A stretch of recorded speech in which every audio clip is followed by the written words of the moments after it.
¿Qué tal? Un saludo enorme desde Perú. Quien les habla es el Magister Giancarlo Becerra Bravo. Es un honor para mí estar en esta segunda jornada de bioestadística educativa en investigación de salud y presentar el resultado de mi investigación de efecto a corto plazo, la técnica de deslizamiento neurodinámico en la mejora de flexibilidad de los músculos isquiotibiales en estudiantes de selección de fútbol de una Universidad de Lima. Quien les habla es licenciado tecnólogo médico de la especialidad de terapia física, formado por la Universidad Nacional Federico Villarreal.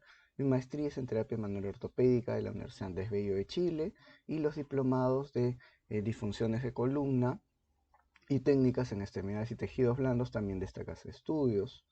Tengo formación en docencia universitaria, soy investigador con CITEC de Perú, María Rostoroski nivel 3, y actualmente soy coordinador académico de la carrera de terapia física en la Universidad Peruana de Ciencias Aplicadas UPC. Igualmente soy coordinador de fisioterapia en selecciones deportivas en esta misma casa de estudios. Aquí está el esquema de presentación, el cual desarrollaremos a lo largo de toda esta exposición. La carrera de terapia física, junto con el área de deportes UPC, Universidad Peruana de Ciencias Aplicadas, han desarrollado muchos procesos en los cuales los docentes son también fisioterapeutas y tutores de los estudiantes dentro de las selecciones deportivas, trayendo consigo un mapeo y abordaje integral. Escogimos la selección de deportes no solamente por la gran cantidad de estudiantes, sino porque implican grupos musculares muy importantes en su compliance, ya que, por ejemplo, los músculos isquiotibiales son de gran importancia en este deporte y presentan una prevalencia muy alta, el 16,3%, siendo las distensiones una de las funciones más recalcantes con un 39,5% y una recurrencia hasta de un 56%. Quiere decir que trabajando prevención con estos deportistas podemos lograr grandes mejoras. Esta lesión de isquiotibiales, pues aparte de una sensación de tensión dolorosa y molesta, se puede deber a una disminución de la flexibilidad, una alteración de la propiocepción y del control motor. Por ende, también hay que restringir un poco el trabajo repetitivo, con disfunción o desalineamiento u asimetría muscular, el cual puede traer microlesiones, dolor y respuestas reflejas de protección que disminuyen el rendimiento deportivo. Esta patología muscular trae consigo una irritación de las raíces nerviosas, la cual podría ser ocasionada por compresión vascular, aumento de la fricción debido de la disminución de la luz, al acortamiento de esta musculatura, ¿sí? Y por ende un pérdida del compliance o desempeño deportivo. Las técnicas de neurodinamia no solamente son aplicadas para deportistas, sino también para personas que tienen algún tipo de acortamiento en la musculatura isquiotibial. Y no solamente para personas que presentan acortamientos o disfunciones, sino también para personas sanas, lo cual ha generado estudios como el de Neto, Saurav, Castellote, Sharma, eh, trayendo consigo una mejora en la flexibilidad gracias a estas técnicas de neurodinamia, con efectos comprobados a corto plazo.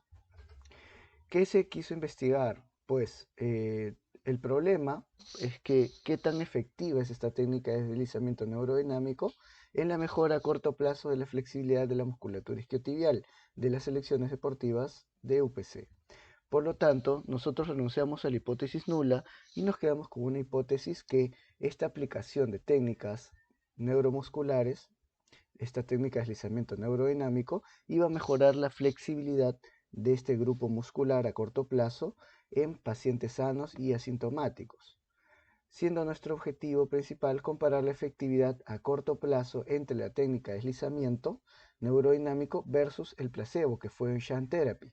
El sham therapy fue compuesto de algunas técnicas de relajamiento y estiramiento similares a la técnica autoaplicada de deslizamiento neurodinámico que se les instruyó a los deportistas.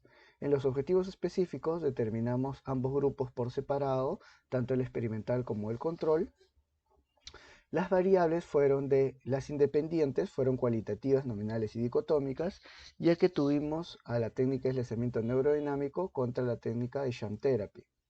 Mientras que las variables dependientes fueron la flexibilidad de los músculos isquiotibiales medidas en rangos articulares según los protocolos de Castellote y Caballero. En el diseño metodológico nosotros realizamos un ensayo clínico controlado y aleatorizado con doble ciego o doblemente cegado. Cegamos a los deportistas de la selección a los deportistas de la selección de fútbol y a los evaluadores, los cuales fueron 4 miembros del equipo de la carrera de terapia física con formación en terapia manual ortopédica y con práctica afín al deporte, los cuales también fueron calibrados a través de los protocolos de Castellote-Caballero para la medición de rangos articulares y flexibilidad de músculos isquiotibiales. El universo de estudio fueron los estudiantes de la selección A y B de fútbol entre 18 y 26 años de edad. Escogimos este cohorte ya que según la FEDUP, Federación de Deporte Universitario del Perú, es el rango de edad aceptado para la competición deportiva. Se cogió a los estudiantes que estaban en la selección A y B de fútbol matriculados en el semestre 2019-1 y la aplicación fue en la Universidad Peruana de Ciencias Aplicadas. Los criterios de inclusión fueron sexo masculino, ya que fue la selección deportiva masculina de fútbol, entre 18 a 26 años, que se encuentre matriculado en ese semestre académico 19-1 y sobre todo aceptar participar en el estudio firmando el consentimiento informado, el cual este consentimiento informado fue explicado a todos a detalle. En los criterios de exclusión se tomó en cuenta excluir a todos los pacientes a todos los estudiantes, que puedan tener algún tipo de disfunción neuromusculoesquelética en miembro inferior. En este caso, sea por causa de traumatismo, enfermedad o acontecimiento tales como un esguince, desgarro o demás, tal igual como presentar dolor en los últimos 3 meses o que se encuentren de intercambio estudiantil. La muestra, el tamaño muestral, se realizó con el software estadístico EPIDAT 4.2 con un contraste de hipótesis para la comparación de las medias, tomando en cuenta el estudio de Castellote-Caballero, con una media de 9,83 grados aproximadamente, con los parámetros de pierna de la prueba de pierna estirada. La división estándar fue para el grupo experimental 2,51, el control 0,63, con un nivel de confianza del 95% y una potencia del 80%. Se tuvo en cuenta a 6 sujetos por cada grupo, pero tomando en cuenta la pérdida del 20%, al final nos quedamos con 8 sujetos por grupo, lo que da a 16 miembros inferiores intervenidos y 16 miembros inferiores para el grupo control. El muestreo fue probabilístico, se aleatorizó en 2 grupos de estudiantes, 8-8, 16 miembros inferiores, y el muestreo fue aleatorio simple a través de la función del software EPIDAT 4.2. El procedimiento, luego de la aceptación de los estudiantes y la firma de consentimiento informado, se les llevó al laboratorio donde se puede apreciar en las imágenes, y los 4 evaluadores evaluaron la flexibilidad del miembro inferior según los protocolos antes mencionados.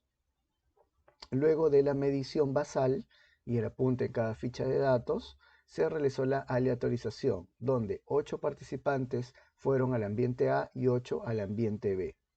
Como estaban cegados, no sabía que se les iba a practicar en cada uno de esos ambientes. En el ambiente A se les aplicó la técnica de deslizamiento neural autoaplicado, tal como aparece en la imagen, mientras que en Shunt Therapy se realizó en el ambiente B. Luego de esta aplicación regresaron al ambiente de laboratorio donde se les volvió a valorar el rango articular y se les brindó una charla educativa. Luego de la charla educativa de prevención de lesiones de la musculatura isquiotibial, se les volvió a valorar, ya que esta charla duró 15 minutos, se les valoró a los 16 participantes. Para la recolección de datos se usó la ficha de valoración fisioterapéutica, además de la goniometría o los goniómetros y los protocolos de técnica de deslizamiento neurodinámico. Para la medición de goniometría se usó el protocolo de Castellote-Caballero, mientras que para el protocolo de la técnica de deslizamiento neurodinámico, los protocolos de Bonser et al. Aquí está, para el análisis de datos se utilizó el software estadístico Stata14, se realizó un análisis univariado donde las variables cuantitativas fueron edad, flexibilidad, semestre, horas de práctica, las variables cualitativas fueron sexo, dominancia, medida de frecuencia y porcentaje, mientras que la media y desviación estándar tuvimos variables de distribución normal, de lo contrario se utilizó mediana y rango intercuartílico. Para el análisis bivariado de los resultados primarios se usó la t-Student o de Human-Whitney. Y queríamos saber el tamaño de efecto, por lo tanto aplicamos la D de Coe. Vamos a ver aquí en los resultados que los grupos, tanto experimental como de control, tenían características similares y exposiciones similares también, siendo de carreras como comunicación, ciencias administrativas, ciencias de la salud. Tienen una edad promedio de 20 años, lo cual va a ser muy importante luego para la discusión. Los semestres de estudio estaban en semestres medios a su carrera y como veremos había una gran cantidad de diestros, pero con características bastante similares. Vemos aquí, vamos a dividir en miembro inferior derecho e izquierdo, tomando en cuenta este factor. Veamos que tenían una basal del grupo experimental 19.38 grados, mientras que el grupo control 63.75, logrando en la final 1, quiere decir la aplicación inmediata, una ganancia de 3.38 y de 2.25 con el grupo control, mientras que luego de la charla de 15 minutos vemos que la delta final 2 subió a 17.13, mientras que el grupo control bajó a 1.63, teniendo una diferencia de 15,5 grados aproximadamente, siendo estadísticamente significativa y con un tamaño de efecto de 1,5. Imagínense. Mientras que en el miembro inferior izquierdo se logró 19,25 grados para el grupo experimental y 1.875 para el grupo control, teniendo una diferencia de 17.375 y un tamaño de efecto de 2.05. Imagínense, fue un efecto bastante grande. Juntando ambas piernas ya tenemos una delta final de 18.19 para el grupo experimental y 1.75 para el grupo control. Estadísticamente significativo, tal como logran ver en el cuadro, y una diferencia de 16.44 grados, con un tamaño de efecto de 1,79. Esto de acá se parece mucho a los estudios previos, ya que por ejemplo Castelló-Telot lograron 9,3, en otro estudio lograron 9,86 y nosotros logramos casi el doble de diferencia, hasta con un 18,19 grados de diferencia. La edad sí era diferente, ya que ellos oscilaban entre los 34 años aproximadamente. Nuestra edad era de 20 años y nos basamos en el sexo masculino. En ambos estudios hubo una mejora de la flexibilidad de los isquiotibiales y en el rango articular. Vemos también que el test elegido fue el mejor para este tipo el test y la aplicación de neurodinámica fue el mejor para esta población y no se aconsejaba, por ejemplo, el estiramiento estático, pero nosotros realizamos un test autoaplicado de neurodinamia, por lo tanto está acorde a los parámetros. Y también verificamos que hubo mejor flexibilidad en extensión de rodilla, flexibilidad de los músculos isquiotibiales y que esta neurodinamia está soportado en estudios ecográficos. En las limitaciones no fue posible llegar a los terapeutas porque éramos los investigadores, tanto para la intervención como el shunt therapy, a cada grupo. La intervención fue a corto plazo, por lo tanto no fue posible identificar efectos adversos posteriores a los 15 minutos de la intervención. Y las recomendaciones es que se aplique esta test y esta medición de miembros inferiores a estudiantes sin limitación grave o moderada y sobre todo con la aplicación a corto plazo. Nuestras recomendaciones eran para esa época realizar un metaanálisis con estudios previos y una investigación experimental a otros grupos musculares tales como miembros superiores, lo que fue visto, por ejemplo, en la revista Terapia Física en Deporte, donde en noviembre de ese año hicieron esa revisión sistemática con metaanálisis. Lastimosamente no pudimos estar presentes en esta revisión, pero sí muy contentos de que esta idea fue valiosa. Ok, muchísimas gracias. Nuevamente un honor haber participado con ustedes de esta segunda jornada. Aquí está mi contacto, janbebravo@hotmail.com. Un abrazo fuerte desde Perú. Hasta luego.